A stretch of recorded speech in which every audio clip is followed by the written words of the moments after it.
Either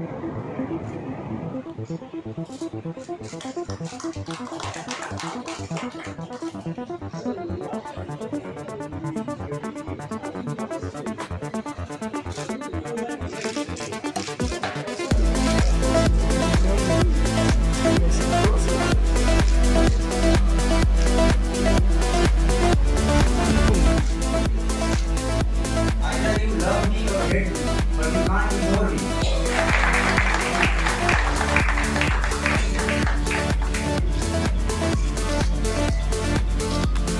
और यहाँ के सभी प्रबुद्ध नागरिकगण, बहनों और भाइयों, मीडिया के बंधुगण, वैसे यह जो सभागार है बहुत सी पुस्तकों के विमोचन का साक्षी है। ये कोई किताब होता है तो उसका विमोचन हम लोग यहाँ करते हैं। इससे हम लोग की भी कुछ ज्ञान वृद्धि होती है और पुस्तक के बारे में लोगों को भी जानने का अवसर मिलता है। और एक नौजवान आदमी इस तरह एक ख़ास विषय जो कि बहुत कम लोगों ने इसको टच किया होगा, सिनेमा के ऊपर इस तरह का कोई किताब लिख करके, और इसने प्रशांत जी ने एक सार्थक प्रयास किया है, इसकी प्रशंसा होनी चाहिए। और ख़ास एक विचारधारा जो अभी हम लोग के यहाँ प्रचलित है और बहुत प्रसिद्ध होते जा रही है, बहुत लोगों में लोकप्रिय हो रही है, उस विचारधारा को लेकर के चलने वाले लोग हैं वो इससे प्रभावित होंगे। और लोग कहते हैं, एक बात होती है, लोग कहते हैं कि बुराई बहुत होती जाती है और बहुत बुरे लोगों की संख्या बढ़ती जा रही है। तो किसी विद्वान ने कहा कि नहीं, बुरे लोगों की संख्या इसलिए नहीं बढ़ रही है कि बुराई बढ़ रही है, बुरे लोगों की संख्या इसलिए बढ़ रही है कि अच्छे लोग खामोश हैं, वो बोलते नहीं हैं। तो इस खामोशी को तोड़ने के लिए इस तरह का प्रयास बहुत ही प्रशंसनीय है। और सिनेमा के माध्यम से, जो कि हम किताबों में पढ़ते हैं, बहुत याद नहीं हो पाता है, लेकिन कोई चलचित्र के माध्यम से देखते हैं तो एक अस्थाई भावना आ जाती है, उसको याद करने की, उसको कल्टीवेट करने की भी ताकत आती है सिनेमा के माध्यम से। ये सशक्त माध्यम है किसी विचार को बहुत अधिक लोगों तक पहुंचाने का। तो इसकी क्या इसमें टेक्निकलिटी है, टेक्निकल क्या बातें हैं, इसको समझाने की भी कोशिश इसमें किया गया है। और किस तरह से शब्द आया, किस तरह से उसका क्या मीनिंग है, एक अच्छा प्रयास है। और हम लोग देखें, जैसे अभी नरेंद्र बाबू ने ये किया, कश्मीर फाइल्स की बात कही, तो हमारे साथ एक हमारी पोती है छोटी सी, वो गई सिनेमा देखने के लिए, इसमें उसको मन नहीं लगता। हम पूछे कि इसमें सबसे ख़राब बात क्या है, सबसे अच्छी बात क्या है, तो बोले कि सबसे ख़राब लगा कि एक लाइन में खड़ा करके सबको मार देता है, ये बहुत ही ख़राब बात है, बहुत ख़राब बात है। फिर बोला कि इसमें सबसे अच्छी बात क्या है, तो कि सबसे अच्छी बात भी यही है कि मार दिया, लोगों को इससे सीख लेना चाहिए कि किस तरह से हम एक होकर के इस तरह की बुराई को हम समाप्त कर सकते हैं। तो ये दोनों बात एक छोटी सी लड़की कह रही है। इसलिए ये माध्यम जो है वो छोटे बच्चों से मिल करके संस्कार बढ़ती है। और सब तरह से, जैसे सिनेमा में देखते हैं हम लोग, बहुत से सिनेमा बचपन से देखने की आदत है, और स्कूल लाइफ में या कॉलेज लाइफ में सिनेमा हम लोग बहुत देखते थे। कुछ सिनेमा का इतना प्रभाव पड़ता है कि वो कभी भूलता नहीं है।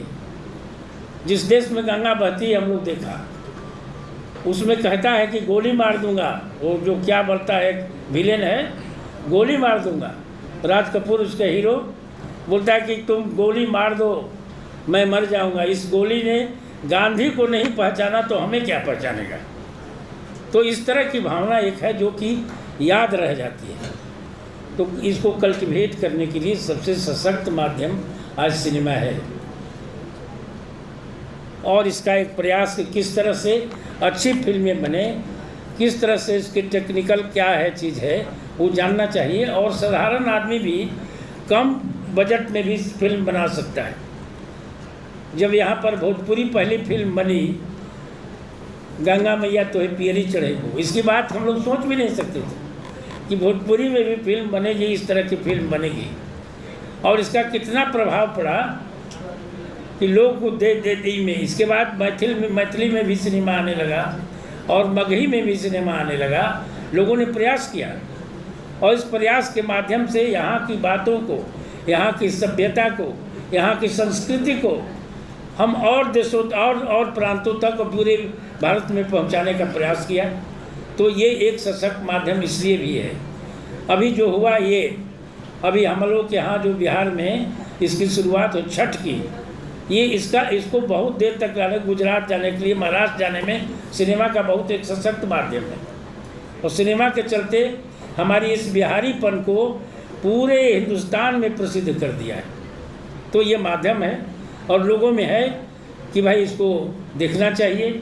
इस तरह से के पूजन है जो कि बहुत ही सशक्त माध्यम है। स्वच्छता का भी ये प्रतीक है कि उस दिन सारे लोग अपने से झाड़ू उठा करके सफाई करते हैं। तो ये सब एक ही बात नहीं, इसका विभिन्न पहलू है जिसका विचार हम लोग करते हैं और विचार को इसको आगे बढ़ाते हैं। ये सिनेमा इस माध्यम में और इस किताब में इसका बहुत ही अच्छा प्रयास किया है प्रशांत जी ने, तो इसलिए बहुत बढ़िया है और इनका एक सार्थक प्रयास है। और हम लोगों की शुभकामना है कि आप आगे बढ़ें और ये हमको मौका मिले कि इस सभा भवन में आपकी दूसरी किताब के अभी विमोचन हुए, यहाँ पर हम लोग इसके लिए तैयार रहते हैं। तो और आपके इसमें साहित्यिक रूप भी इसका है, साहित्य की भी को भी रीच करेगा। ये किताब केवल सिनेमा को नहीं, साहित्य को भी आगे बढ़ाएगा। तो साहित्य की भावना आप में बढ़े, साहित्य भी रीच हो, खास करके हिंदी साहित्य रीच हो, ये भी इसका एक पैगाम देता है। और बहुत सा पैगाम हम लोग सिनेमा देखते हैं एक पैगाम फिल्म में पैगाम बात आई तो उसमें सब लोग विरोध करता है। जहाँ वो काम करता है फैक्ट्री में, उस फैक्ट्री में काम करने वाले जितने वर्कर हैं वो हड़ताल कर देते हैं, फैक्ट्री में आग लगाना चाहते हैं, लेकिन उसका हृदय परिवर्तित होता है। वो जो है वो उसका हीरो है, उसका हृदय परिवर्तित होता है और कहता है कि आग नहीं, उसको मना करता है, विरोधी हो जाता है, कहता है कि ये तो हमारी माँ है, फैक्ट्री हमारी माँ है, ये हमको खाना देती है, हमको दूध पिलाती है, इसको तुम जलाओगे। तो एक राष्ट्रीयता की भावना इस तरह की आती है कि राष्ट्रीय संपत्ति है, इसको बचाना चाहिए। तो जिस तरह से उसने कल्टिवेट किया लोगों में सिनेमा के माध्यम से, उस तरह से हम लोग कल्टिवेट उतना प्रभावशाली ढंग से हम लोग नहीं कर सकते। तो इसमें कोई दो मत नहीं हो सकता है कि ये प्रभावशाली एक सशक्त माध्यम है जिसके लिए हम अपने विचारों को, राष्ट्रीयता को हम लोगों में पहुंचा सकते हैं। इसलिए इसके लिए आप धन्यवाद के पात्र हैं और मेरी शुभकामना है कि आप अच्छी से अच्छी किताबें यहाँ पर हम लोगों के बीच में लावें। आज के इस अवसर पर मैं शुभकामना देता हूँ। इन्हीं शब्दों के साथ सबको बहुत बहुत धन्यवाद। कई फिल्मों में हम लोग हमेशा सुनते हैं, ये बहुत ज़रूरी बात है, अनुरोध है, ध्यान से सुनिएगा। Either you love me or hate me, but you can't ignore me. Cinema जो है हम सब से कहता है, आपसे हमसे, Either you hate me or love me, but you can't ignore me. आए दिन अखबारों में खबरें छपती हैं कि अमुक फिल्म का सीन देखकर बच्चे ने आपराधिक कृत्य किए, बच्चे यानी किशोर या नवयुवा, और अमुक फिल्म से प्रेरित होकर अदालत में गवाहियाँ दी जाती है कि उसने फिल्म के दृश्य देखकर ये अमुक कृत्य किए। आज जो वेब सीरीज बन रहे हैं उसमें विभाजनकारी विमर्श तैयार किए जा रहे हैं। विभाजनकारी यानी मानवता के विरुद्ध, समाज के विरुद्ध, देश के विरुद्ध, जिसे बुद्ध ने कहा उसके विरुद्ध, जिसे तुलसी ने कहा उसके विरुद्ध। और जब सिनेमा अगर संप्रेषण का माध्यम है तो इसे पसंद नापसंद, चॉइस और नॉट चॉइस के माध्यम से नहीं देखा जा सकता। यह एक जरूरी विषय है। आने वाली पीढ़ी संवेदनशील हो, इसलिए हम सिनेमा को स्वीकार कर लें। आपको फिल्म पसंद नहीं है कोई बात नहीं, लेकिन उसके विषय में जाने, सही फिल्मों का चयन हम करें, खुद देखें, अपने आने वाली पीढ़ी को दिखाएं। जितनी बातें अभी मैं पिछले 2-3 मिनट में बोला हूँ, इन सारी बातों को इस पुस्तक सिनेशास्त्र में अत्यंत ही सरल भाषा के माध्यम से प्रस्तुत किया गया है। और कोशिश यह की गई है कि इस पुस्तक को एक लक्ष्य रखा गया। कोई लेखक लिखता है, कौन पढ़ेगा? इसको पढ़ने वाले टीनेजर होंगे, नवयुवा होंगे, और उससे भी ज़रूरी जो वर्ग है उनके माता पिता होंगे, अभिभावक होंगे। जब तक अभिभावक नहीं पढ़ेंगे, जो 45, 50, 55 में पहुंच चुके हैं, उस उम्र वर्ग के अभिभावक अगर नहीं पढ़ेंगे तो हमें लगता है कि तभी सही मायने में पुस्तक की सार्थकता आ पाएगी, हो पाएगी। यह बड़ा ही एक बच्चे दूषित हो जाएंगे, आपके बच्चों की मानसिकता खराब सिनेमा देखकर दूषित हो जाएगी। इसी से बचने के लिए सिने शास्त्र लिखा गया। यह उनके लिए नहीं है जो फिल्म लाइन में करियर बनाना चाहते हैं, ये उनके लिए भी नहीं है जो फिल्म पर कोई शोध करना चाहते हैं। यह हर खास वर्ग के लिए है जो फिल्म को एक माध्यम के रूप में, फिल्म को एक विधा के रूप में और फिल्म को जीवन के, सार्वजनिक व्यक्तिगत जीवन के आवश्यक अंग के रूप में समझना चाहते हैं। मैं बहुत ज़्यादा समय नहीं लूँगा क्योंकि थोड़ा बहुत पाठक के लिए भी छोड़ देना चाहिए कि बाकी बात वो पुस्तक पढ़कर समझे।